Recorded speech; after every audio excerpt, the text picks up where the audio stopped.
Hello दोस्तों मैंने अभी अभी एप्पल टीवी पर मोनार्क लेगेसी ऑफ मॉन्स्टर्स नाम का शो देखकर कंप्लीट किया है।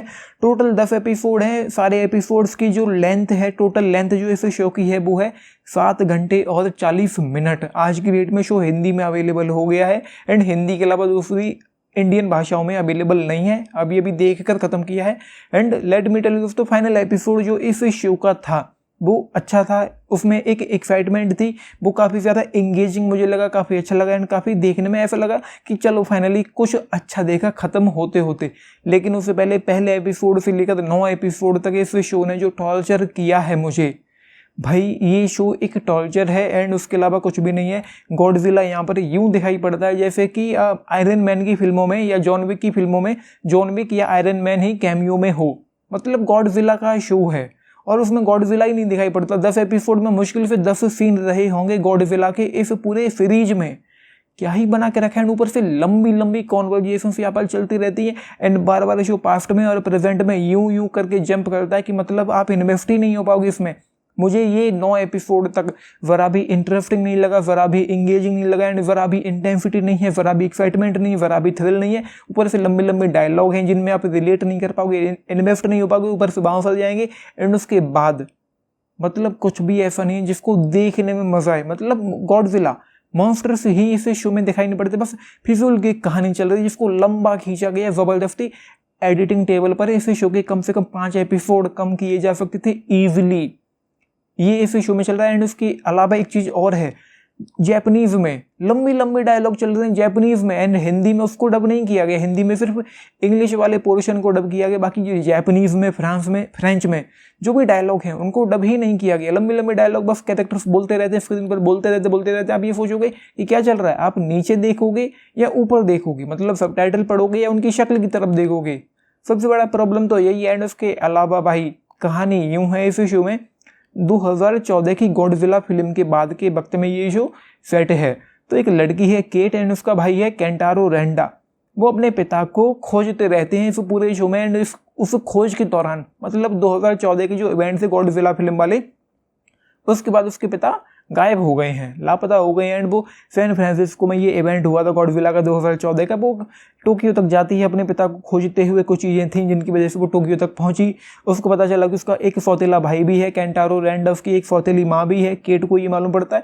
उसके बाद वो दोनों भाई बहन, सौतेले भाई बहन अपने पिता को, गुम हुए पिता को खोजते रहते हैं। उसके बाद यहाँ पर मोनार्क की कुछ कॉन्स्पिरेसीज के बारे में पता चलता है। मोनार्क वो एजेंसी है जो मतलब ये जो गॉडजिला और दूसरे जो टाइटन्स हैं उनकी निगरानी रखती हैं एंड साथ ही साथ शो पास्ट में चलता है 1950s और 60s में, जब इन दोनों के ग्रैंड पेरेंट्स मोनार्क के बारे में, मतलब मोनार्क की उन्होंने जो स्थापना की थी, या यूं कह लो कि वो उस ज़माने से गॉडजिला को, दूसरे टाइटन्स को फॉलो कर रहे हैं। तो बार बार पास्ट में और प्रेजेंट में आना ये सबसे ज़्यादा वाहियात चीज़ थी इस शो को देखने के दौरान। एंड जो गंदा एक्सपीरियंस ये शो आपको देता है वो क्या ही कहना।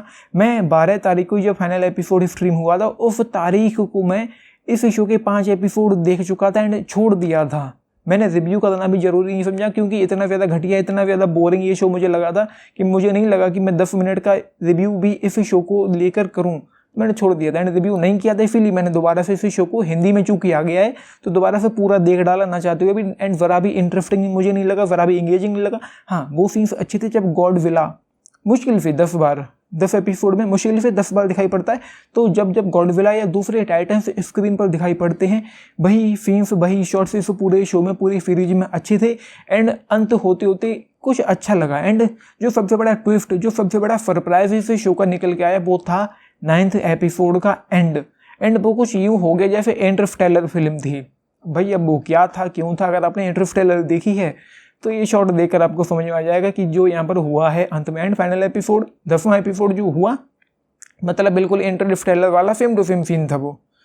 तो ये इस शो में है। बाकी ना राइटिंग अच्छी है, ना ट्रीटमेंट है, ना कोई इंटेंसिटी है, ना एक्साइटमेंट है, ना कोई मज़ा आता है। ऊपर से बहुत ज़्यादा फ्लो है, बोरिंग है, लेंदी है एंड पका हुआ है एंड बाउंसर ज़्यादा। ऊपर से जो डायलॉग हैं, जो कॉन्वर्सेशंस हैं, वो सारी की सारी ऊपर से निकलती चली जाती है यूं करके। आप ये सोचते रहोगे कि क्या चल रहा है। आप यकीन मानिए कि 7 घंटे 40 मिनट का ये शो देखने में मुझे 12 घंटे से ज़्यादा का वक्त लगा है। 4 एपिसोड मैंने कल रात को देखे थे, रहे बचे 6 एपिसोड मैं आज सुबह से देखने की कोशिश कर रहा हूँ एंड अभी 6 बजने जा रहे हैं, शाम का वक्त है। 6 बजे ये ख़त्म हो पाया है एंड कंक्लूड नहीं किया गया है। एंड जो फाइनल सीन था, जो सीज़न 1 का जो फिनाले था, बिल्कुल फाइनल शॉट जो था वो अच्छा लगा। एंड उसके बाद आपको हो सकता है कि थोड़ी बहुत एक्साइटमेंट हो सीज़न 2 को लेकर भी। तो फाइनल में मैं ये कहूँगा कि भाई फाइनल एपिसोड कुछ अच्छा लगा, बाकी तो ये एक बिलो एवरेज शो है जिसमें कोई एक्साइटमेंट नहीं है। हाँ, VFX अच्छा है एंड जो गॉडजिला के दौरान के जो सीन्स थे, जो टाइटन्स जब दिखाई पड़ते हैं, तो वो जो शॉट्स थे वो अच्छे मुझे लगे। तो ओवरऑल मेरी रेटिंग इस शो को लेकर भाई 2.5 स्टार ही रहेगी, क्योंकि VFX अच्छा है। गॉडजिला को जो लेकर जो आसपास की जो चीज़ें थी उनके दौरान जो दिखाई पड़े, उसके दौरान की जो चीज़ें थी वो अच्छा है। बाकी तो भाई मतलब सब कुछ ऊपर से निकलता जाता है। 5 एपिसोड निकल गए तब पता चला कि केट एक स्कूल टीचर है। एंड उसके और 1-2 एपिसोड निकल गए तब वो जो लड़की थी, केंटारो की जो गर्लफ्रेंड थी, उसके बारे में पता चला। तो बहुत धीरे धीरे तो चीज़ें रिवील होती हैं। एंड क्या ही था जो भी था, क्यों बना के रखा है ये एक तरीके से घटिया शो है। जैसा कि मैंने कहा, हद से हद 5 या 6 एपिसोड इस शो में होते तो शायद ये अच्छा होता। एंड अब यूं कह लूँ कि ये मॉन्स्टर वर्स का एक हिस्सा है, पार्ट है।